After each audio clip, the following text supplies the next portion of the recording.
Greetings, adventurers. You're listening to The Quiet Journeys of Professor Atwood with me, Professor Atwood. I'm glad you're here, and I can't wait to tell you about my latest journey. Don't worry, it's a safe space. I'll handle all the danger for you. I designed these stories to help you relax, chill anxiety, and go to sleep. Maybe they'll even put a smile on your face, even if it's a sleepy smile. So please, settle in, relax, and prepare to quietly drift off with me to parts known, unknown, and even some places in between. Comfortable? Very well. Let's get underway.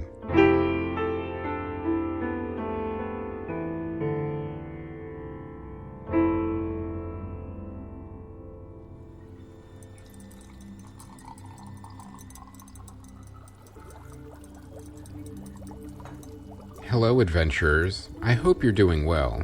As you remember from last time, things were unexpectedly heating up in the alternate universe Madagascar. As you know, we still needed large amounts of chromite to finish the repairs, and also found ourselves in a unique situation where we were in a universe devoid of cheese, of all things. But hardship often presents opportunity, and we made an arrangement with the alternate dimension Madagascar Scientists, led by Professor Niles, where we would trade the secret of making cheese for all the chromite we needed. So while our two oceanic chefs, Beverly and Jillian, were up for the challenge, they also didn't get along. So I had to make the cheese-making task a competition to hopefully put this rivalry to bed for good. But I'll admit, I was a bit unsure if it would work or not. Sometimes when you try to kill two birds with one stone, you miss them both, and then unfortunately, you're left with two very angry birds. Anyway, I'll tell you all about the preparations for our great cheese-making competition, along with a few unexpected developments in a moment. But first, I need to talk to you about a few things. First of all, you may have noticed some ads on the show now. I hope they are unobtrusive, and they're called programmatically inserted ads. So they are, well, to be honest, I really still don't have any idea. Like I said before, I think tech companies like to make up words and phrases just for the fun of it. But that's neither really here nor there. Regardless, it's a good thing. We're very happy to be at the level of programmatically inserted ads. So thank you, the adventurers listening, for making it happen. And of course, the more you listen, the better it is for everyone. So please, keep doing what you're doing. Now, I promise there won't be any midway rolling ads in the middle to break the story experience, so we'll limit the ads to the beginning and the end only. Scientifically, that's a fair compromise, I think. But if you don't want any ads at all, that's an option too for White Cat Adventurers Club members. And if you join the White Cat Adventurers Club, you'll get some great extras too, like news, early access to some other podcast shows in addition to this one, access to my very irregular journal, a bonus episode of another show called What Are You Watching, and more. But as another bonus, you'll get ad-free listening. So if these programmatically inserted ads do irritate you for whatever reason, including their name, you have another option. And all member tiers have ad-free listening, so it's something you get right at the first $5 level. But the main thing is to support the show. Science and exploring is expensive, and your support helps make it happen. And for just $5 a month, you can show your support for the show. And at the $10 tier, you can even get some curated soundscapes of episodes periodically. Think of it as a blank adventure canvas for your ears and mind. And at the $20 tier, you can get an exclusive t-shirt. So please go to patreon.com/whitecatentertainment and enjoy the access your way. And I also want to nudge you to please go into your podcast show player and rate the program with lots of stars. Reviews are great too, and Bradley and I read every single one, and they're amazing, and we just love reading what you guys are saying about the show. But ratings with stars will awaken the sleeping algorithm. That algorithm will then start pushing the show to all the people who may not know about it and may need it, and they can discover it. So it's very important, to be sure. And like I said, just another word about the reviews. It's just always nice to read pleasant things about what we're doing over here. So thank you very much, adventurers. Just remember, you have to be logged into your preferred podcast platform to leave a rating or review, as anonymous praise, like I said before, seems to be frowned upon. Now, let's get back to the story. This was it, the cheese bake-off. Winner take all. Our oceanic chef Beverly versus her rival, Professor Felice's oceanic chef Jillian. But this would be no ordinary culinary competition. They had to make cheese from scratch and then cook with it. This was part of the arrangement in order for us to get the chromite we needed to finish repairing Professor Felice's ship so we could all get back home. The chromite was needed to repair his wormhole generator, in addition to his storm energy harvester. It was the only way we could get back home, and it all boiled down to the two chefs in front of me preparing for the competition as they glared at each other. Chad would be the judge, and he found an elevated platform that he put his table and chair on and began making notes already on his tablet. The competition hadn't started yet, so I'm not even sure if what he was typing had anything to do with the competition at all. Chad was also very easily distracted. He also had a smug and regal look on his face and seemed to be taking things a bit too seriously, even for an alternate universe culinary competition. When Beverly and Jillian weren't glaring at each other, they were ordering Bradley around to get ingredients and cooking supplies.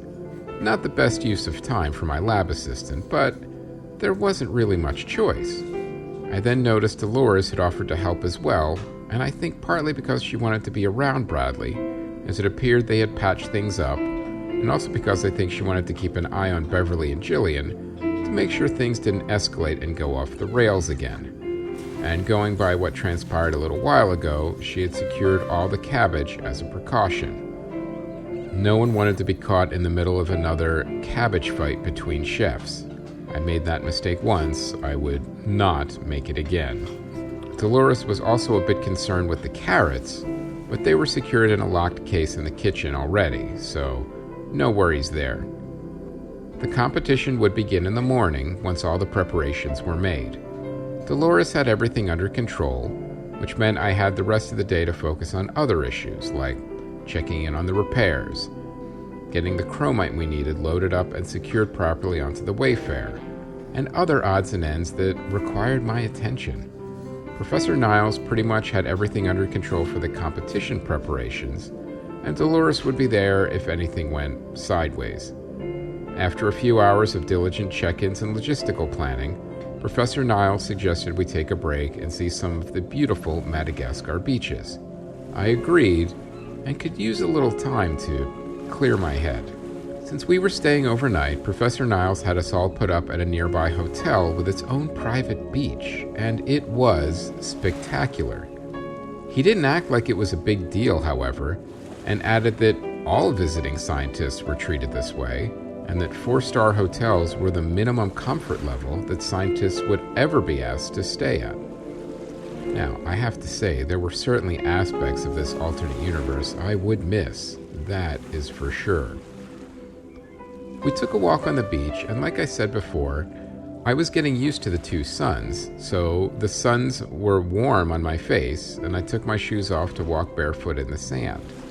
I felt it softly crunch under my feet as it warmed me from the ground up, and seagulls chattered as the puffy white clouds hung lazily in the sky. We walked slowly, enjoying the salty breeze and the sound of the waves gently crashing against the beach. Professor Niles and I spoke a little bit more and talked about our dimensions, but we felt there should be a modicum of restraint, as too much information one way or the other could have some detrimental effects. Honestly, this was a bit new for both of us, and as scientists, we were both guided by curiosity and caution. He added, though, ironically, that's why everyone liked Chad. He didn't seem to be saddled with any of the commonly accepted scientific drives of curiosity, diligence, caution, or even reason. He just did what he wanted, when he wanted, even if that meant doing absolutely nothing. He was refreshing and gave all the other scientists a different perspective. I suppose that was one way of looking at it. Maybe unhealthy behaviors viewed with a healthy perspective did have some benefit after all. Maybe. Soon the day was ending and Professor Niles invited us all to dinner. Actually, he invited both crews. Since Beverly and Jillian were otherwise occupied, Professor Niles felt it was only fair that his team of chefs prepare a dinner for everyone.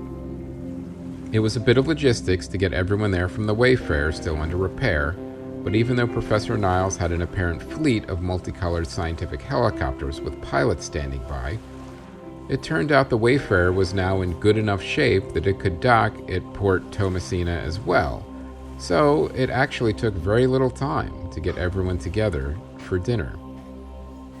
It was a feast, and it was a good break from everything going on, and I think everyone needed it. We were treated to Malagasy cuisine, and it seemed to be remarkably similar to our own universe's Malagasy cuisine, so none of us were really expecting any surprises, unless something required cheese, of course. You see, Malagasy cuisine encompasses the many diverse culinary traditions of the island of Madagascar. Foods eaten in Madagascar reflect the influence of Southeast Asian, African, Indian, Chinese, and European migrants that have settled on the island since it was first populated by seafarers from Borneo between 100 CE and 500 CE. And again, since this was an alternate universe Madagascar, things may be slightly different, but it seemed like broad strokes, things were pretty much the same. Anyway, rice, the cornerstone of the Malagasy diet, was cultivated alongside tubers and other Southeast Asian staples by these earliest settlers. Their diet was supplemented by foraging and hunting wild game, which unfortunately contributed to the extinction of the island's bird and mammal megafauna. These food sources were later complemented by beef in the form of zebu, introduced into Madagascar by East African migrants arriving around 1000 CE. Trade with Arab and Indian merchants and European transatlantic traders further enriched the island's culinary traditions by introducing a wealth of new fruits, vegetables, and seasonings. Throughout almost the entire island, the contemporary cuisine of Madagascar typically consists of a base of rice served with an accompaniment which may be vegetarian or include animal proteins, and typically feature a sauce flavored with such ingredients as ginger, onion, garlic, tomato, vanilla, salt, or curry powder.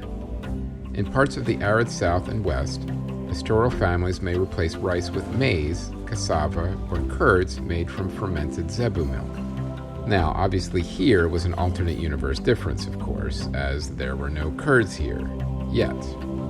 A wide variety of sweet and savory fritters as well as other street foods are available across the island, as are diverse tropical and temperate climate fruits.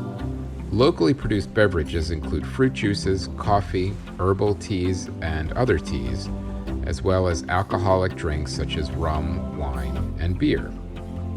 The range of dishes eaten in Madagascar in the 21st century reflects the island's history and demographic diversity.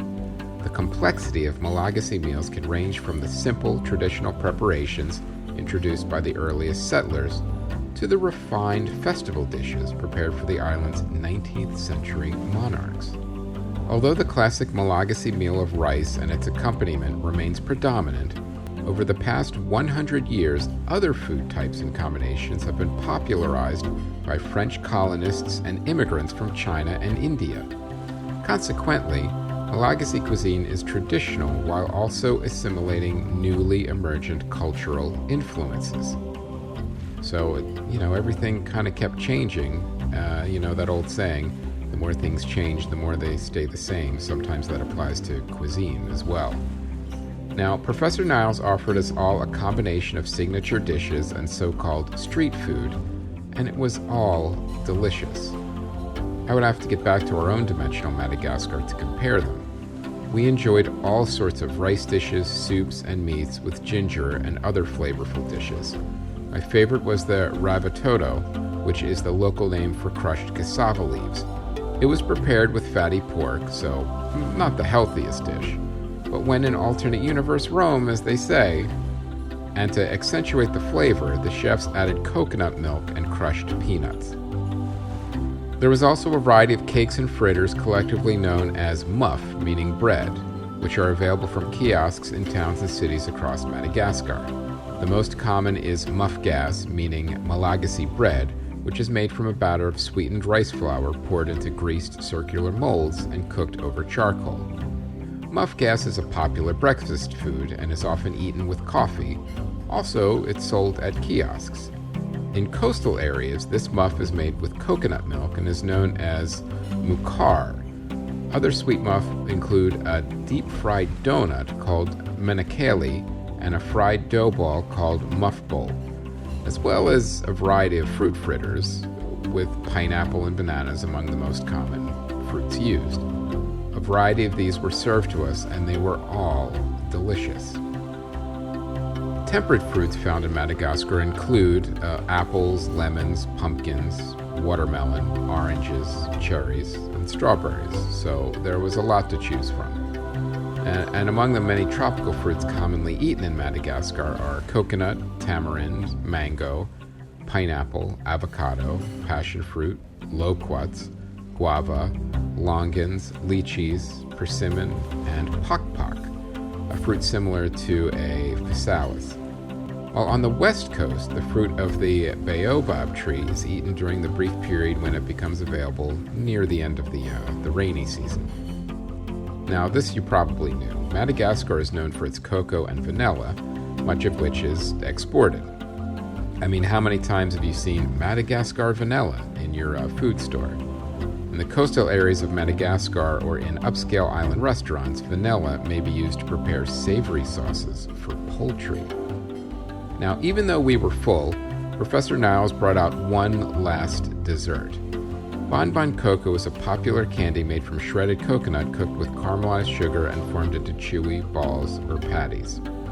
Now, I'll be honest here, I'm not the biggest fan of coconut, but when it's prepared properly and when it's fresh, there's definitely something to it. But as a rule, if I had a choice between coconut and no coconut, generally I go no coconut. But here, in this alternate universe Madagascar, it was really good. So, in fact, the selection was so good, Captain Flynn and Byron didn't even mind that there was no snack table. I mean, I kind of took a look around the table and kind of did a visual check-in with everybody. I kept an eye on Bradley and Dolores, and of course Beverly, our soon-to-be competing chef, but I wanted to see how Colin, our navigator, Frank, our engineer diver, and Charles, our medic, were all doing. And they all seemed to be in good spirits and enjoyed the feast. Professor Felice and his crew were doing the same, and both of us were surprised to see Chad seated at the head of the table in a place of honor. And what was most disconcerting about it was that for a moment, it looked like he belonged there. Professor Felice was definitely surprised. I mean, this, again, was the apprentice scientist that he just wanted a break from, so he saddled him with me to work on the chromite negotiations, and they just seemed to take a shine to him here in this alternate universe. Anyway, the meal was amazing, and we were more than full by the end. Afterwards, we all retired to a sitting room, which was also a library, so it was difficult for me to concentrate on the conversation when there were so many shelves of alternate universe books to explore. Professor Niles was a more than gracious host, and we discussed in depth cheese, wormholes, alternate dimensions, the butterfly effect, and board games, which were of interest to him. I also enjoy board games, and told him my favorite one growing up was Mousetrap, and he looked at me puzzled for a moment, and then we realized he played a similar game growing up, but it was called Rat Trap, as the size of mice and rats were also reversed in this dimension. Another interesting difference, and one I would definitely remember, and also one difference that may get a bit complicated the second we invent cheese here, but again, one problem at a time. Judging by the amount of yawns I saw, it was time to retire for the evening. There was a big cheese-making competition in the morning, the results of which would determine how easy or difficult it would be to get home. But I had faith in both chefs and hoped this competition would set things right with them. Professor Niles and his team also offered everyone hotel room suites, and after being on a ship for so long, everyone, except Captain Flynn and Byron, who said they were simply more comfortable on the water, gladly accepted the offer. We took an evening stroll on the beach as we walked to the hotel. The air was crisp and cool, and the stars shone brightly in the sky. Not our stars, of course, but stars nonetheless. The gentle sound of the waves breaking on the beach relaxed everyone, even Beverly and Jillian, who had finished their preparations for tomorrow's competition. Bradley and Dolores were once again holding hands, and I was happy to see things had improved for them. Occasionally a rat-sized mouse ran by, but I pretended not to notice. The hotel suite was roomy and spacious with a view of the ocean.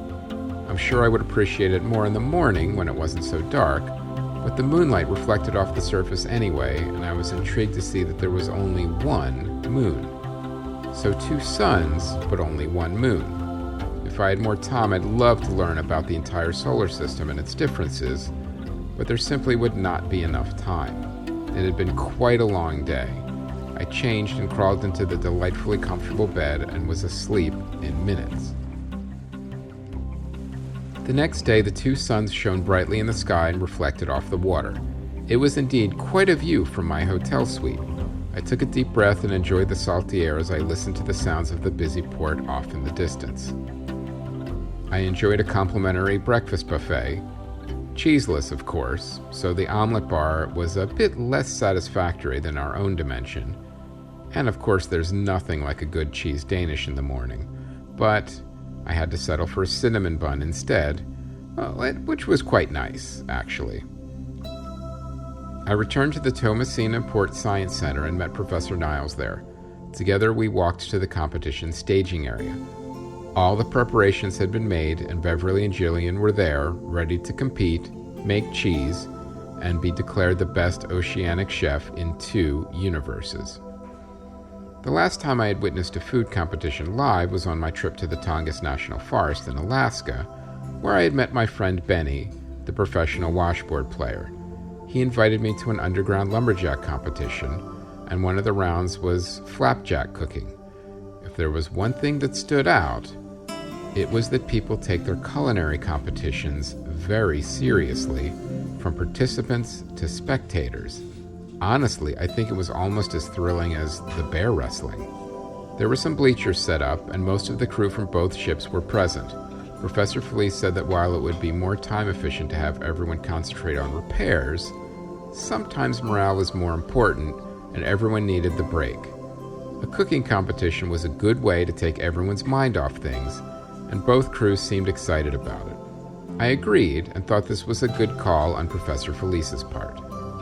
There's always an anticipation before a competition, and there was some quiet electricity in the air. Both crews were ready to root for their chef, but I could tell it was more important that they have this recreational time to take a break from the repairs and also take a break from the worry of getting back to our own universe.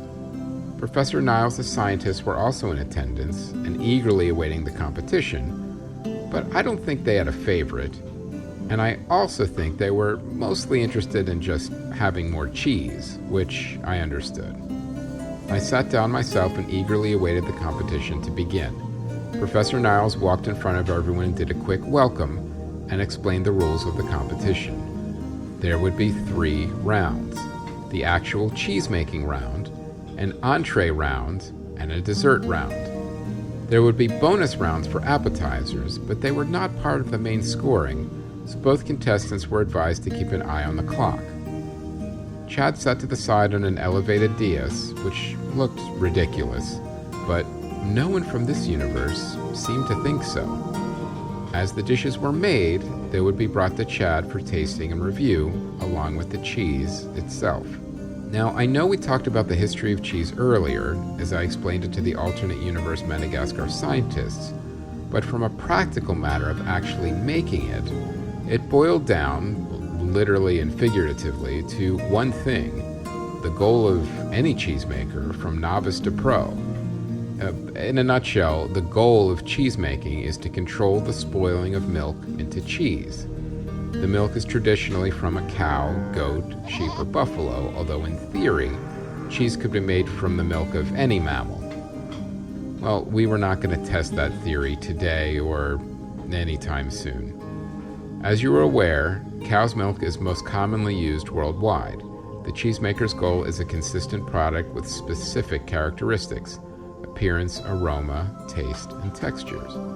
But there are differences, depending on what type of cheese you are making. For instance, the process used to make a camembert will be similar to, but not quite the same as, that used to make cheddar. Some cheeses may be deliberately left to ferment from naturally airborne spores and bacteria. This approach generally leads to a less consistent product, but one that is valuable in a niche market.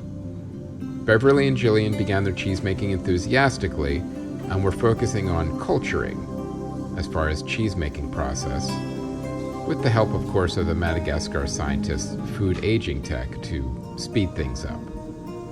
Because cheese is made by bringing milk, possibly pasteurized, into the cheese vat to a temperature required to promote the growth of the bacteria that feed on lactose and thus ferment the lactose into lactic acid. These bacteria in the milk may be wild, as is the case with unpasteurized milk, added from a culture, frozen, or freeze-dried as a concentrate of starter bacteria. Bacteria which produce only lactic acid during fermentation are homofermentative. Those that also produce lactic acid and other compounds, such as carbon dioxide, alcohol, aldehydes, and ketones, are heterofermentative. Fermentation using homofermentative bacteria is important in the production of cheeses such as cheddar, where a clean acid flavor is required. For cheeses such as Emmental, the use of heterofermentative bacteria is necessary to produce the compounds that give characteristic fruity flavors and, importantly, the gas that results in the formation of bubbles in the cheese. Starter cultures are chosen to give a cheese its specific characteristics. In the case of mold-ripened cheeses such as Stilton, Roquefort, or Camembert, mold spores, or fungal spores basically, may be added to the milk in the cheese vat or can be added later to the cheese curd. Thankfully, Beverly and Jillian had their own, and would be making blue cheese and gorgonzola as part of the competition. The scientists were taking copious notes as both the chefs went through the fermentation process. You see, during the fermentation process, once sufficient lactic acid has been developed, rennet is added to cause the casein to precipitate. Rennet contains the enzyme chymosin, which converts K-casein to para-K-caseinate, the main component of cheese curd, which is a salt of one fragment of the casein. And, of course, glycomacropeptide, which is lost in the cheese whey. As the curd is formed, milk fat is trapped in a casein matrix. After adding the rennet, the cheese milk is left to form curds over a period of time. Once the cheese curd is judged to be ready, the cheese whey must be released. As with many foods, the presence of water and the bacteria in it encourages decomposition. To prevent such decomposition, it is necessary to remove most of the water, the whey, from the cheese milk, and hence cheese curd, to make a partial dehydration of the curd. There are several ways to separate the curd from the whey. In making cheddar or many other hard cheeses, the curd is cut into small cubes and the temperature is raised to approximately 102 degrees to scald the curd particles. Syneresis occurs and cheese whey is expressed from the particles. The cheddar curds and whey are often transferred from the cheese vat to a cooling table, which contains screens that allow the whey to drain but which trap the curd. The curd is cut using long, blunt knives and blocked, which means stacked, cut, and turned, by the cheesemaker to promote the release of cheese whey in a process known as cheddaring. During this process, the acidity of the curd increases to a desired level. The curd is then milled into ribbon-shaped pieces and salt is mixed into it to arrest acid development. The salted green cheese curd is put into cheese molds lined with cheesecloths and pressed overnight to allow the curd particles to bind together. The pressed blocks of cheese are then removed from the cheese molds and are either bound like muslin, like cloth, or waxed or vacuum packed in plastic bags to be stored for maturation. Vacuum packing removes oxygen and prevents fungal growth during maturation, which, depending on the wanted final product, may be a desirable characteristic or not. In contrast to cheddaring, making cheeses like Camembert requires a more gentle treatment of the curd. It is carefully transferred to cheese hoops, and the whey is allowed to drain from the curd by gravity, generally overnight. These cheese curds are then removed from the hoops to be brined by immersion in a saturated salt solution. The salt absorption stops bacteria growing, as with cheddar. Overall, it's a fascinating process. No one really realizes how complicated making cheese really is, with the exception of everyone in this universe, of course. By taking the cheese through a series of maturation stages where temperature and relative humidity are carefully controlled, allowing the surface mold to grow and the mold ripening of the cheese by fungi to occur. Mold-ripened cheeses ripen very quickly compared to hard cheeses, weeks against months or even years. This is because the fungi used are biochemically very active when compared with starter bacteria. Some cheeses are surface ripened by molds, such as Camembert and Brie. Some are ripened internally, such as Stilton, which is pierced with stainless steel wires to support air to promote mold spore germination and growth, as with Penicillin roqueforti. Surface ripening of some cheeses, such as Saint Nectaire, may also be influenced by yeasts, which contribute flavor and coat texture. Others are allowed to develop bacterial surface growths, which give characteristic colors and appearances, like for instance the growing of Brevibacterium linens, which gives an orange coat to cheeses. But back to the competition. There was a deep, silent moment of anticipation when Professor Niles said, "Begin." Beverly and Jillian gave each other one last icy glare and then began making cheese. Not an easy feat in a universe that's never had it before. And I will tell you all about how the competition went next time. But before I end this evening's tale, I want to talk to you a little bit about preparation. It's something no one really likes to do, and something everyone generally overlooks. Occasionally, there is someone who loves doing it, and usually those are people who actually like preparing more than doing, and they over-prepare for something that needed less preparation than actual doing, but they opt to focus on the preparing instead. Those people are always prepared for things that never happen, and I'm not really sure how useful that is.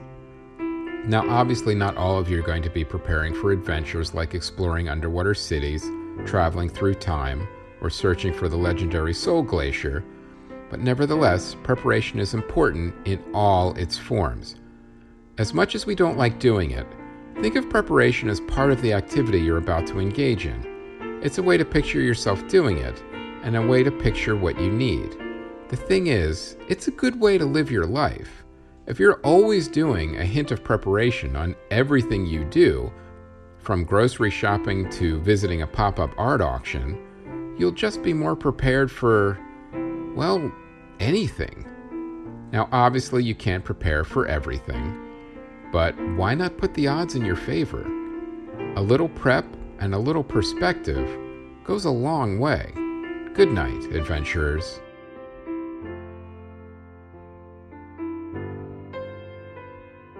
The Quiet Journeys of Professor Atwood was created, written, and performed by Chris Mancini and produced by White Cat Entertainment. It is a work of fiction. Maybe. Music and sound design by Ron Tansky at rontanskymusic.com. For more info and merchandise, including t-shirts, mugs, and blankets, go to whitecatentertainment.com.